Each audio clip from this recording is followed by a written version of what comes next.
ሰላም ጤና ይስጥልኝ ተመልካቾቻችን እንደምን አላችሁ ለታዊ ዜናዎችን ይዘን ቀርበናል ወደ ቀዳሚው ዜና እናልፋለን መልካም ሞላ ነኝ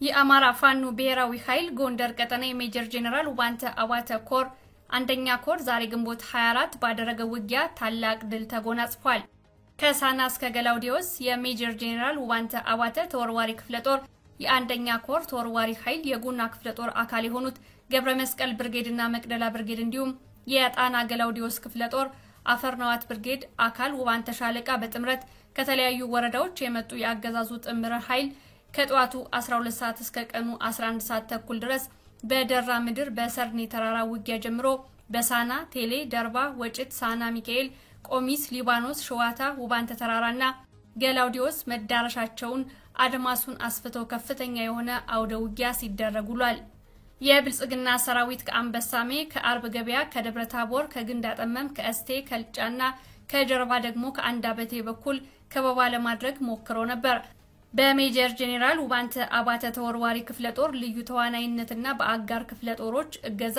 ጥበበኞቹ የሜጀር ጄኔራል ዋንተ አባተ ተወርዋሪ ክፍለ ጦር በአገዛዙ ኃይል ላይ ድል ማድረጋቸው ታውቋል አገዛዙ 8 የሞርተር ቁምቡላዎችን ወርውሯል አንዱም ኢላማውን ይጠብቃል ነበር ከአቅሙ በላይ የሆነው አገዛዙ ተጨማሪ ኃይል ከባህር ዳር እንዲመጣለት እየጠየቀ መሆኑን መረጃው ተሰምቷል በወጂ ከተማ በኢንጂነር ስመኘው በቀለ ክፍለ ጦር ስር የሚገኘው ክርስቲያን ታደለ ብርጌድ ወጂ ከተማ ላይ ከኤርጋ ሲሳይ ሚሊሻዎች ጋር ባደረገው ውጊያ ድል ተቀናጅቷል በአገዛዙ ወታደሮች ከፍተኛ ጉዳት ደርሷል በደብረታቦር ከተማ ለአገዛዙ ሲላላክ የነበረ ሰው የተጠና ጥቃት ተፈጽሞበታል ተብሏል በአሁኑ ሰዓት በደብረታቦር ሆስፒታል ህክምና እየተደረገለት ይገኛል መረጃው የአማራ ፋኖ ብሔራዊ ኃይል የሜጀር ጄኔራል ዋንተ አባተ ኮር ቃል አቀባይ የፋኖ ሀቅ ያለው ነው የአማራና የትግራይ ግንኙነት ያሰጋው ብልጽግና ወንጀል እየሰራ መሆኑን ሁሉም ሰው ሊያውቀው እንደሚገባ ተገለጸ የአማራ ፋኖ ብሔራዊ ኃይል በወሎ ቤት አማራ ቀጠና ቃል አቀባይ ሆነው ፋኖ አበበ ፈንታው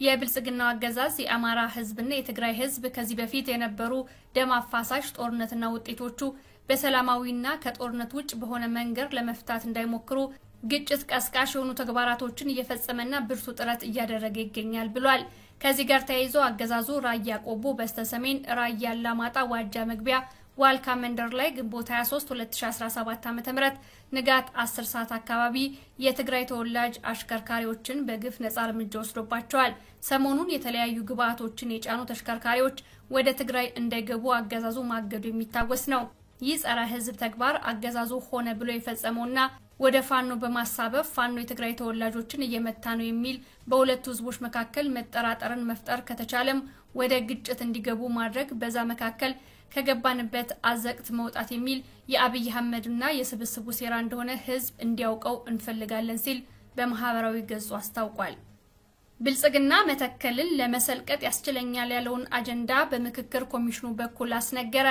በቤንሻንጉል ጉሙዝ ክልል ውስጥ የሚገኘው የመተከል ዞን ራሱን የቻለ ክልል ሆኖ እንዲዋቀር ለብልጽግናው ምክክር ኮሚሽን አጀንዳ ቀርቧል መተከል ዞን ከቤንሻንጉል ጉሙዝ ክልል ተለይቶ ራሱን ችሎ በክልል ደረጃ እንዲዋቀር አጀንዳ ተይዟል የቦሮ ዲሞክራሲያዊ ፓርቲ ተወካይ መብራቱ የተባለ አጀንዳውን አስይዣለሁ ብሏል መብራቱ መተከል የኛ ነው የሚሉ አንዳንድ ኃይሎች አሉ መተከል መሬት እንጂ ብሔር አይደለም ሲል የአማራን ህዝብ ህልውና የሚከር ንግግር በሪፖርተር ጋዜጣ ተናግሯል ብልጽግና የደቡብ ኢትዮጵያ አካባቢዎችን ለማዋጥ እንዲያመቸው ደቡብ ክልል እንዳፈረሰው ሁሉ አሁን ደግሞ የቤንሻንጉል ጉሙዝ ክልልን ለማፍረስ እየሰራ መሆኑ ታውቋል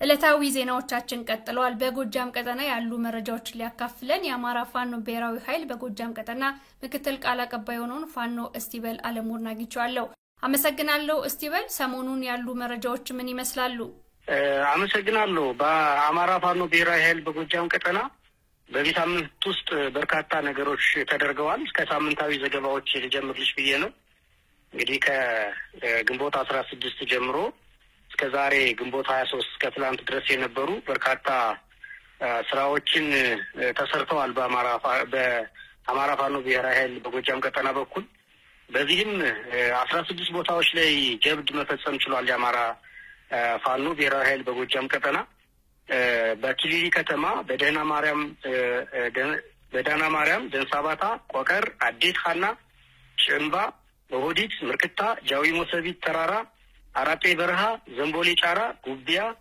ልምታን፣ ማቲ ወለድ እና ደብረ ኤልያስ ከተማ ላይ ውጊያዎችን በማድረግ ትልቅ ጀብድ ፈጽሟል በዚህ ሳምንት ውስጥ ማለት ነው። ሁለተኛ እንግዲህ በሁለተኛ ደረጃ 3 የታቀዱ ቦታዎች ላይ ልዩ ኦፕሬሽኖችን መፈጸም ችሏል። ሁለቱን ደብረ ማርቆስ ከተማዎች ላይ ነው የፈጸማቸው። በዚህም ደብረ ማርቆስ ከተማ ላይ የተለያዩ ጉዳቶችን በፖሊስ ጣቢያዎች ላይ ማድረስ ተችሏል ማለት ነው። ሌላው አማኑኤል ከተማ ላይ የተደረገ ኦፕሬሽን ነው። በኋላ በውጤቱ ላይ የምንመለስበት ይሆናል። ምን ውጤት አመጣ በዚህ ሳምንት የተደረገው ውጊያ የሚለው ማለት ነው። ሶስተኛው እንግዲህ በዚህ ሳምንት የተደረገ 2 የተለያዩ ጀብድ ተፈጽመዋል በጀብድ ደረጃ። አንደኛው ጀብድ ምንድነው? ሉማሜ ከተማ ተነስቶ ጠላት ወደ ፋኖ ወደ ተቆጣጠራቸው ቀበሌዎች በመንቀሳቀስ የፋኖ ጊዜያዊ አስተዳደር ተብሎ የተሾመውን የጎበዝ አለቃን አስተናለው ብሎ ቤቱን ከቦት የነበረ ቢሆንም ጀግናው ግን ቤቱ ከበባ ውስጥ መሆኑን አውቆ እጅ የሰጠ መስሎ ሽጉጡን በጀርባ ይዞ በኋላም ሽጉጡን አውጥቶ በማለት አራቶችን በመታንዱን ክላሽ በመያዝ መብረቁ ብርጌድን ሉማሜ መብረቁ ብርጌድን በጀግንነት ተቀላቅሏል ማለት ነው። ሌላው ደግሞ ሞጣ ከተማ ላይ የተደረገ ጀብድ ነው። ሽመሉን በመያዝ ከተማ በመግባት አድብቶ ሲያሰቃየው የነበረውን ከዚህ በፊት ከተማ ሲንቀሳቀስ ሲደበድበው የነበረውን አንድ የመንግስት ታጣቂ የአብይ አህመድ አሽከርን በመምታት መሳሪያውን ተቀብሎ ሞጣ መብረቁ ብርጌድን ተቀላቅሏል ማለት ነው። በዚህ ሳምንት ውስጥ እነዚህ ጀብዶች የተፈጸሙበት ሳምንት ነው። እንግዲህ በዚህ ሳምንት ውስጥ እነዚህ ውጊያዎች በማድረግ ምን ያክል ድል ተገኘ ከተባለ ደግሞ በዚህ ሳምንት ውስጥ 1 ብሬን 32 ክላሽ 4 የእጅ ቦምብ 1000 የክላሽ ተተኳሽ 7 የወገብ ትጥቅ 12 ምርኮኛ መማረክ ተችሏል። ደብረ ማርቆስ ከተማ ቀበሌ 13 የሚገኘውን አንደኛ ፖሊስ ጣቢያ በማውደም 4 ፖሊሶችን 3 ሚሊሻዎችን 4 ፖሊሶችን እና 3 ሚሊሻዎችን ማቆም ተችሏል። ከዚህ በላይ ግን ከ60 በላይ የጠላት ኃይል በዚህ ሳምንት ውስጥ መደምሰስ ችሏል። የአማራ ብሔራዊ ኃይል በጎጃም ቀጠና ማለት ነው። ሌላው በዚህ ቀጠና ውስጥ በዚህ ሳምንት 40 የጠላት ኃይል ፋኖን ተቀላቅሏል። እንደው በዝርዝር ካስፈለገ ምናልባት 3 ሚሊሻ አብራጂት ብርጌድን፣ 7 መከላከያ ተድላቧሉ ብርጌድን፣ 3 ሚሊሻ ተድላቧሩ ብርጌድን፣ 3 መከላከያ ሽፈራው ገርቦ ብርጌድን፣ 2 መከላከያ ራስ ቢትወደድ መንገሻ ጀንበሬ ብርጌድን፣ 6 መከላከያ አንደኛ ክፍለ ጦሩ ነው በሙሉ የተቀበላቸው። እነዚህን 1 ሚሊሻ አባኮስተር ብርጌድን፣ 1 አድማ ብተና ባህር ዳር ብርጌድን፣ 4 አድማ ብተናዎች ጣና መብረቅ ብርጌድን፣ 2 ሚሊሻ ጣና መብረቅ ብርጌድን፣ 1 መከላከያ ኮሎኔል ታደሰ ሙሉና ብርጌድን፣ 2 መከላከያ ቀስተ ደመና ብርጌድን፣ 4 መከላከያ ዮሐንስ አለማየሁ ብርጌድን፣ 1 መከላከያ ደግሞ አቤ ጉበኛ ብርጌድን ተቀላቅለዋል። በጥቅሉ 9 ሚሊሻ 26 መከላከያ 5 አድማ ብተና በድምሩ 40 የአብይ አህመድ ሰራዊት በራሱ ፍቃድ ዓላማው እንደማያዋጣው አውቆ የአብይ አህመድ መሸነፉን አረጋግጦ የአማራ ፋኖ ብሔራዊ ኃይል በጎጃም ቀጠናን በደስታ ተቀላቅሏል ማለት ነው። እኛም ይሄንን 40 ኃይል ተቀብለን የፖለቲካ ስልጠና በመስጠት ወደ ፋኖ የሚቀላቀለውን ቀላቅለን እያታገልን እንገኛለን ማለት ነው። እንግዲህ በሳምንቱ የነበሩ አበይት ሁኔታዎች እነዚህን ይመስላሉ። ወደ ዛሬው ስንመጣ ደግሞ በዛሬው ዕለት ማለትም ግንቦት 24 2017 ዓመተ ምህረት ማለት ነው በሁለት ግንባሮች የአማራ ፋኖ ብሔራዊ ኃይል በጎጃም ቀጠና 2 ግንባሮች ላይ ውጊያ አድርጓል። አንደኛው በላይ ዘለቀ 8ኛ ክፍለ ጦር ላይ ነው። በላይ ዘለቀ 8ኛ ክፍለ ጦር የሚንቀሳቀስባቸው ቦታዎች በደባይ ጮቄ ብርጌድ ማለትም ቁይ ከተማ፣ ቢቸና፣ ደጀን እና ሸበል በረንታ አካባቢ የሚንቀሳቀስ ቀጠና ነው ይሄ ቀጠና። በዚህም ደባይ ጮቄ ብርጌድ የሚንቀሳቀስበት የጠባይ ጥላትን ወረዳ ውስጥ የሚገኝ ብርጌድ በዚህ ብርጌድ ጥላት ከመሸገበት ቁይ ከተማ ቅርብ ርቀት በ2 ኪሎ ሜትር የምትገኝ አምና የምትባል አካባቢ ያለች ቀበሌ ነች። የገጠር ቀበሌ ነች። ወደዛ እንቀሳቀሳለሁ ብሎ ባሰበበት ጊዜ ህዝብን በህዝብ ላይ የፖለቲካ ስራ ሰራለሁ፣ ህዝቡን አነጋግራለሁ ብሎ ወደዛ ተንቀሳቅሶ ነበር። ይህ መረጃ የደረሳቸው የጀግኖቹ የደባይ ጮቄ ብርጌድ አባላት ደፈጣ በመያዝ ኃይሉን ይጠብቁታል ማለት ነው። እጅ በእጅ ውጊያ በማድረግ ከ10 በላይ ጠላት በመደን ወደ ቦታው እንዲመለስ ህዝቡንም ፋኖ አግኝቶ እንዲያወያየው ሆኗል ማለት ነው። ህዝቡን ፋኖ አወያይቶታል። ጠላት ሊያነጋግረው ያወያየው የነበረውን ህዝብ ፋኖ አወያይቶ ጠላት ደግሞ ወደ መጣበት ወደ ቁይ ከተማ ይሄድ ተደርጓል ማለት ነው። ነገር ግን ሲመለስ 3 ንጹሃንን ጭፎ ሂዷል ማለት ነው። በዚህ ልክ ውጊያዎች ተደርገዋል። ሌላው ውጊያ የተደረገው ዛሬ ሌላ ቦታ አቸፈር ላይ ነው። የአቸፈር ወንድያ ቢጉበኛ ብርጌድ ነው። መድኃኔዓለም ማራ ተራራ የሚባል አካባቢ ላይ ነው ይሄ ውጊያ የተደረገው። የሶስተኛ አገው ጎጃም አገው ምድር ክፍለ ጦር ከዚህ ብርጌድ ጋር በመተባበር ታላቅ ውጊያ አድርጓል። እዚህ ውጊያም ህዝብ ተሳትፏል። ህዝቡ ወጥቶ መጥቷል። ምክንያቱም ይሄ ህዝብ ለብዙ ዘመናት ሲጠብቀው የነበረ ውጊያ ነው። በነገራችን ላይ ፍትህ አጥቶ ሰላም አጥቶ ዘረኝነት ተጸይፎ የኖረ ህዝብ ስለሆነ ይሄንን መንግስት ለአንድና ለመጨረሻ ጊዜ ለማገድ ከፋኖ ጎን በመሆን እየተዋጋ ይገኛል ከፋኖ ጋር ማለት ነው። በዚህም 2 ብሬን ተማርኳል፣ 1 ጂንስሪ ተማርኳል፣ 14 ክላሽ ተማርኳል፣ 8 ቁመ ጠብቀኝ ተማርኳል፣ 1 ሸንሸል መማረክ ተችሏል፣ 24 የጠላት ኃይል መደምሰስ ችለናል፣ 42 የጠላት ኃይል በላይ ደግሞ ማቁሰል ተችሏል ማለት ነው። እንግዲህ ውጊያዎች ይሄን ይመስላሉ። ነገር ግን በዛሬው ቀን ይሄ ብቻ አይደለም የተደረገው። የአብይ አህመድ ሰራዊት በተለያዩ ቦታዎች ባጋጠመው ሁሉ በሄደበት ሁሉ ይጨፈጭፋል።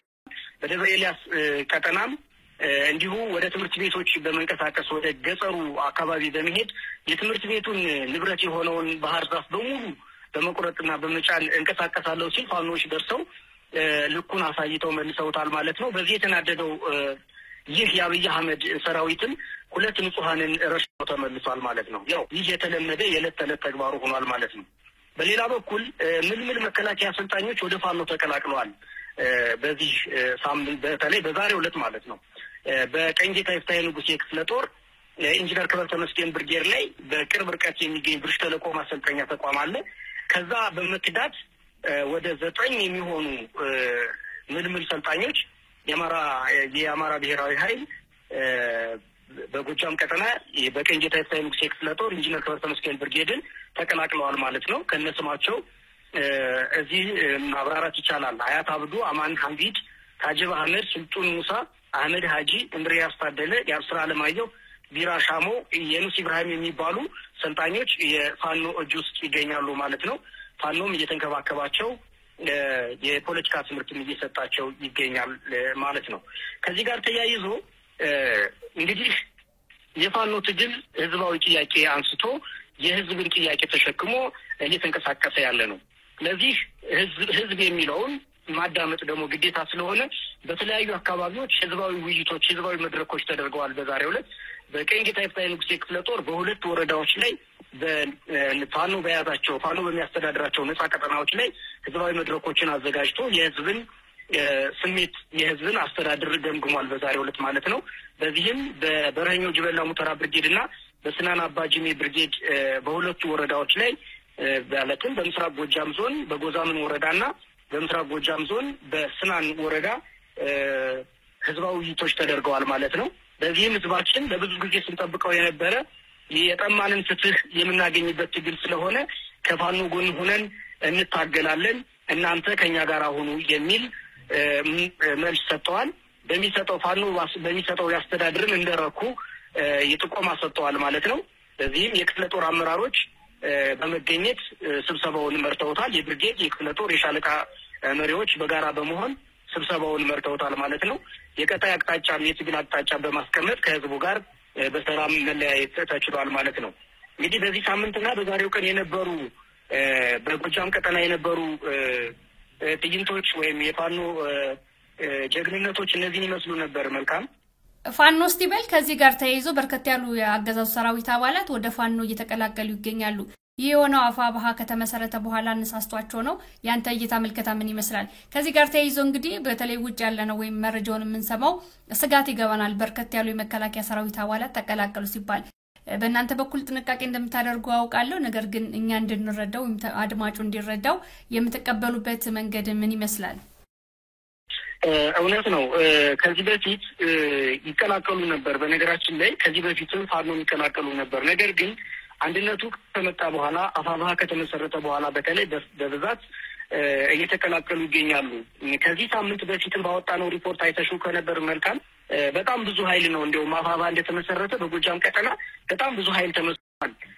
ከብርሸለቆ ብርጌድ ብቻ እንኳን ወደ 69 ሁለት ብርጌዶች ላይ ወደ 138 አካባቢ ኃይል ተቀላቅሏል። በጦር ደረጃ እንኳን 251 ኃይል ተቀላቅሏል በዛኛው ሳምንት ማለት ነው። አሁን ካሳለፍነው ሳምንት በፊት በነበረው አሁንም ደግሞ 40 ኃይል ተቀላቅሏል። እነዚህም ደግሞ አሁን የጠቀስኩልሽ ሰልጣኞች ወደ ኢንጂነር ክብረ ተመስገን ብርጌድ ተቀላቅለዋል። ምክንያቱም ምንድነው ካልሽኝ ከዚህ በፊት አንድነት ባለመኖሩ ምናልባት ትግሉ ይበተን ይሆን የየራሳቸውን ወደ ሌላ ትተውት ይበተኑብን ይሆን የሚል የእምነት ማጣት በትግሉ ላይ ይታይ ነበረ። አሁን ግን ፋኖ አንድ ሆኖ ሲመጣ ከዚህ በኋላ ማሸነፉ የማይቀሬ ነው፣ ጥርጥር የለውም። አንድ ሆኗል፣ መንግስት እንደሆነ ፈርሷል ነው የሚሉን ሲመጡ። ስለዚህ አሁን በፋኖ እምነት አለን፣ እምነት አድሮብናል። ስለዚህ እየተቀላቀለ ነው። ሌላውም ምቹ ሁኔታና ጊዜ ስላላገኘ ነው እንጂ ይመጣል ነው የሚሉን። ተገደን ነው አሁን በተለይ ሰልጣኞችን የሚሉት ሚሊሻዎችን የሚሉት የወጡትን ሰልጥነው የወጡትን የሚሉት ምንድነው ተገደን ታፈን የገባ ነው። እኛ የአማራ ትግል ጥያቄ እንረዳለን፣ ግን አስገድደውን የመጣን ሚሊሻ ስላጣን ነው። አስገድደውን ነው። መሳሪያችንን ጠርንፈውት ነው የሚውሉ። የሚሊሻ መሳሪያ አይታመንም፣ የአድማ ብተና መሳሪያ አይታመንም፣ አይሰጡንም፣ አንንቀሳቀስም፣ እንደሻችን ነው የሚሉት። በኬላ ነው የምንጠበቀው፣ በዋርድያ ነው የምንጠበቀው። ምቹ ሁኔታውን ካገኘን ግን ከእናንተ ጋር ለመቀላቀል የተለየ ዓላማ የለንም ነው የሚሉት። የሌላ ብሔር ተወላጆችን ስንጠይቃቸውም የአማራ ጥያቄ የፍትህ የእኩልነትና የሰላም ጥያቄ መሆኑን ተረድተናል። ህዝቡም ያለውን ርኅራኄና ደግነት አይተናል። በዚህ ህዝብ ላይ መተኮስ አንፈልግም። ስለዚህ የፋኖን አንድነት እንጠብቅ ነበረ ነው የሚሉት እንጂ ወደኛ የመቀላቀላቸው ነገር ምንም ጥያቄ ውስጥ የሚገባ አይደለም ማለት ነው። አሁን ግን በተለይ የአንድነቱ ከመጣ በኋላ ልባቸው እንደሞላ የፋኖ አሸናፊነትን ምንም ጥያቄ ውስጥ የማይገባ መሆኑን አረጋግጠው ልቦናቸው አረጋግጠው ወደኛ እየተቀላቀሉ ይገኛሉ ማለት ነው። በዚህ በተጨማሪም ግን የሚመጡት እውነት ነው ሁሉ በጎ ሆኖ አይመጣም። ጥንቃቄ እናደርጋለን፣ ስልጠና እንሰጣለን፣ የፖለቲካ ማይንዶች እናደርጋለን፣ የእኛን ዓላማ እናስታጥቃቸዋለን። ሂደው ቤተሰቦቻቸው ላይ ፖለቲካ እንዲሰሩ የሚሄዱት ፖለቲካ እንዲሰሩ እናደርጋለን። አሁን እኮ እኛ ወደ ኦሮሚያ ክልል የላክናቸው ሰዎች ከኦሮሞ ጋር ያለንን ግንኙነት ሰላማዊ እንደሆነ ትግላችን ፍትሃዊ እንደሆነ ውጭ ያለው አካል እንዲረዳ ማድረግ ችለናል። ለምን የሄዱት ሰዎች ፋኖ እንዲህ ነው ብለው እየመሰከሩ ነው። በግልጽ ነው የምንነግርሽ። ከአንድ ብርጌድ እኮ 20-30 ልከናል ወደኛ ወደ ኦሮሚያ ምድር ተማርከው የላካቸዋቸው ማለት ነው። ማለት መከላከያ ሆነው ተማርከው ወደ ቤተሰቦቻቸው የተመለሱ። አዎ በፍቃድ የወጡትን የላክናቸው አሉ። በፍቃድ በራሳቸው ፍቃድ ኮብልለው ወደኛ የመጡትን የከዱትን ወደ ቤተሰቦቻቸው ልከናል። የተማረኩትን ልከናል። ይሄንን ወደ ቤተሰቦቻቸው ስንልክ ኬንጂ እስከዛሬ ድረስ የምንደዋወላቸው ብዙ አሉ። እዛ እየተደራጁ አሉ እኮ። እኛም እንደራጃለን፣ ነጻነታችን እንፈልጋለን። የኦሮሞ ህዝብም እኮ ተጨቁኖ ነው ያለው። ጥቂቶች ናቸው ተደላድሎላቸው የፖለቲካ ሰዎች ናቸው የሚኖሩት እንጂ እኛ አሁንም ጭቆና ውስጥ ነው ያለን ብለው የፋኖን ትግል በማየት እኮ ተደራጅተው የሚታገሉ አሉ ከዚህ የሄዱት ማለት ነው። እና ጥንቃቄ አድርገን የፖለቲካ ትምህርት ሰጠን ፈትሸን አስተምረን ነው የምንልካቸው። በዚህ ከኛ ውጭ ያለ አካል ምንም ስጋት ሊገባው አይገባም ማለት ነው። በጣም አመሰግናለሁ ለሰጠኝ መረጃ። በሌሎች መረጃዎች እንገናኛለን። በተመልካቾች ስም ከልብ አመሰግናለሁ። ስቲቨን እኔም አመሰግናለሁ። ሰላም ስለነበረን ቆይታ ከልብ አመሰግናለሁ። መልካም ሞላ ነበር። ጤና ይስጥልኝ።